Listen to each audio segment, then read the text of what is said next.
2 events down, 14 to go. Welcome to event number 3, everyone. Distance drag. Hello, I'm Mark, and in this event, this is another classic from the Marvel universe, and where we have heats of 4 marbles, and they will roll down in this small track that you're seeing. And the goal is to achieve the farthest distance possible, and the top 2 from each heat will advance to the next round. And in the overall standings after last event, the balancing event, we see the Sea Dragons after a goal in the last event. They are tied for the lead with the Ivory Impact with 32 points from both, and then we have the Wise Watchers in third, but the standings are really close, so anything can happen. We still have, like I said before, 14 events to go in this season, so anything that the teams in the bottom of the standings, like the Glowstones and the Prismatic Roses, can do, they still can change their history in this season, getting good results for the next few events. So let's start with the test run with the Cobalt Forgers, the Frost Fighters, the Golden Gamblers, and the Skyborn Squalls. We see here, this is an interesting event. The marbles can fall off the track if they don't have a good entrance, like we see from the Cobalt Forgers. They fell off the track and had a terrible distance, so the marbles need to find a line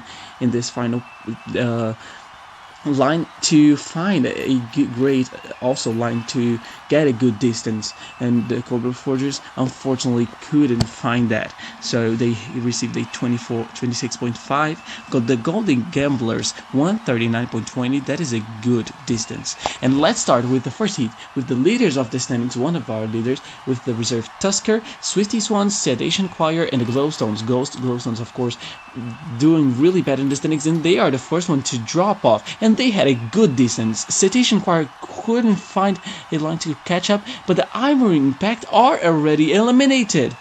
This is interesting. Also, the Swifty Swans couldn't catch the Citation Choir Beluga, and because of that, Beluga and the reserve of the Ivory Impact Tusker are eliminated. The Glowstones finally get a top half finish. This is good for them. Citation Choir, after also getting a bronze in the last event, they got another top half. This is important for them to maybe find a good way to catch the leaders. Now the second heat with the Sea Dragons, this is important for them. They need to advance here to take the lead. The Prismatic Primroses, the Sea Dragons had a problem. Sea Dragons are eliminated.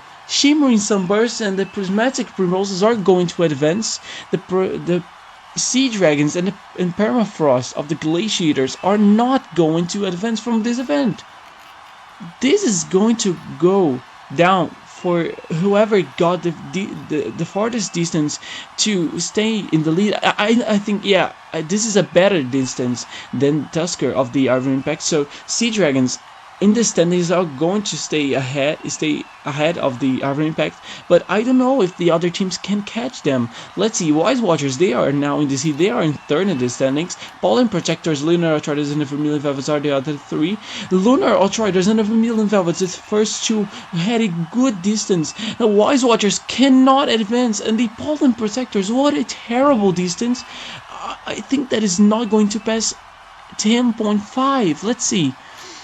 The Vermilion Velvets had a good start. They find a pretty good line. They didn't bounce a lot in the track. Same with the captain of the Lunar Outriders, Luna. They both are going to advance, not at the best distance that we see today. And the Pollen Protectors 10.10. That is terrible for the team. They after get 2 5th place finishes, they are going to probably get that last in this event. This is not good.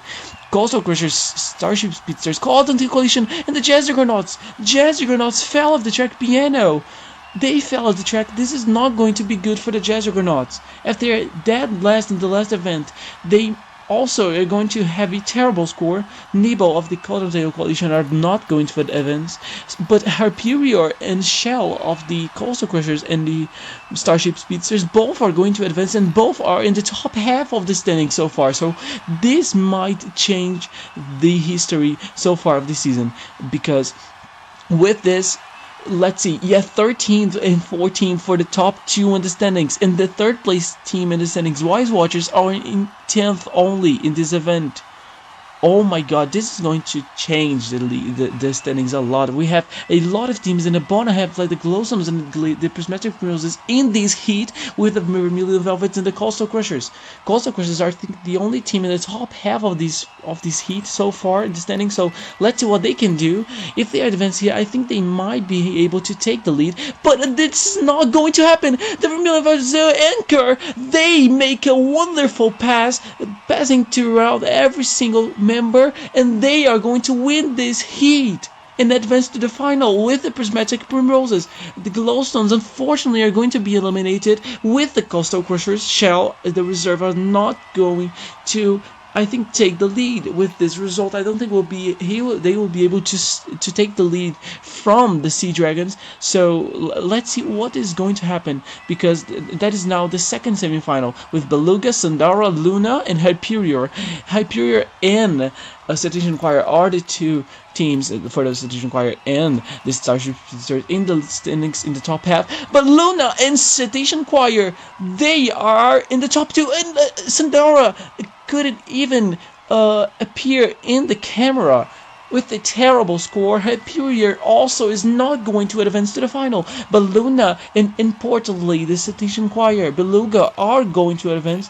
Beluga are not in top half, sorry, but they are in 9th place in the standing. So if they take a gold medal here, I think is going to be good enough to take the lead. But let's see what is going to happen. Peridot of the Glowstones finally getting decent points, 11 points for the team. This is important for them. Coastal Crusher, Starship Speedsters, and the Marine Sunbursts finishing the top 8.